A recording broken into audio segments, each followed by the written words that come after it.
High families, আমি ইন্দ্রিলা। আশা করি সবার দিন খুব ভালো যাচ্ছে। আজকে আমি একটা নিরামিষ পনিরের রেসিপি তোমাদের সাথে শেয়ার করব। তার জন্য কড়াতে 3 চামচ সাদা তেল গরম করে সেখানে 300 গ্রাম মতন পনির মিডিয়াম সাইজে ডুমো ডুমো করে কেটে আমরা হালকা ব্রাউন টেক্সচার হওয়া অবধি নরম করে ভেজে নেব।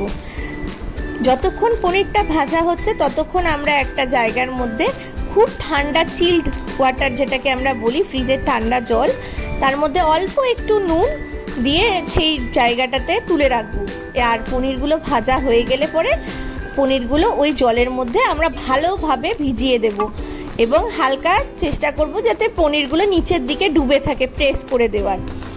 এবার মশলার জন্য আমরা নেব জলে করে আদা বাটা আর গোটা গরম মশলা। এর মধ্যে দেখা যাচ্ছে লবঙ্গ, জিরে, গোলমরিচ, এগুলো সবই মোটামুটি আছে। আর জায়ফল, জয়িত্রীর মধ্যে আমি জয়িত্রী ব্যবহার করেছি, জায়ফল দিইনি।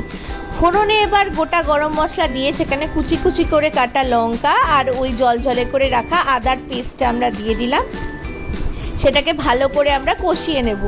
এরপর একটা জায়গায় 2 টেবিল চামচ টক দই, তার মধ্যে অল্প করে চিনি, ওই 1 টেবিল চামচ মতন, তার সঙ্গে অল্প করে রাখা কাশ্মীরি লঙ্কার গুঁড়ো, তার সঙ্গে ওই 1.5 টেবিল চামচ মতন ছোট টেবিল চামচের হলুদ আমরা ভালো করে দিয়ে মিক্স করে নেবো। আর খুব ভালো করে মশলাটাকে নাড়াবো যাতে দইয়ের মধ্যে কোনো রকম কোনো লাম্পস না থাকে। এটা আমাদের মেন মশলা হিসাবেই হয়তো ব্যবহার করা যাচ্ছে, এটাই বলা যায়। এই মশলাটাই আমাদের রান্নার মেন ইনগ্রিডিয়েন্টস। এটাকে আমরা এরপর এই ভাজা মশলার মধ্যে দিয়ে কড়াতে ভালো করে কষিয়ে নেব এবং খুব নাড়তে থাকবো যাতে তলাতে দইটা না লেগে যায় বা দইটা না কেটে যায়। এরপর ফুটে উঠলে মশলাটার মধ্যে দিয়ে দেবো একটু নুন আর অল্প করে চিনি, একদম 2-4 দানা মতন চিনি। তারপর খুব ভালো করে মশলাটাকে আবার কষাবো।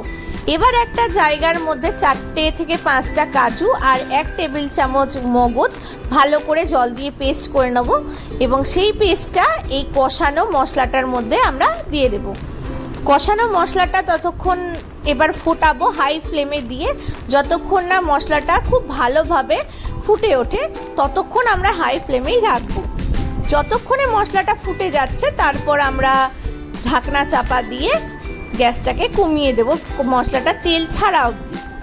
মশলাটা যখন দেখবো যে একদম ফুটে সুন্দরভাবে তেল ছেড়ে এসছে তখন আমরা ভালো করে নাড়াবো। নিচে অল্প একটু লেগে যেতে পারে যেহেতু কাজু দেওয়া আছে, ভালোভাবে নাড়ালেই ওটা ঠিক হয়ে যাবে।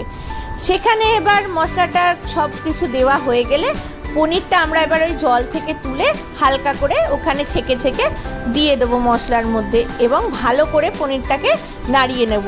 তারপর যে জলটার মধ্যে পনিরটা ভেজানো ছিল সেই জলটাকে অল্প ওই হাফ কাপ মতন দিয়ে আমরা নাড়বো যাতে একটু ঝোল ঝোল গ্রেভি হয়। এবং সব শেষে গ্রেভিটা যখন ফুটে উঠবে তখন আমরা কাসুরি মেথি একটু ড্রাই রোস্ট করে নেবো প্যানে, নিয়ে সেটাকেই ভালোভাবে দিয়ে আর অল্প করে ঢেকে রেখে দেবো। তারপরেই আমাদের রেডি হয়ে যাচ্ছে নিরামিষ পনিরের রেসিপি। ভালো লাগলে লাইক, শেয়ার আর সাবস্ক্রাইব করে দেবেন।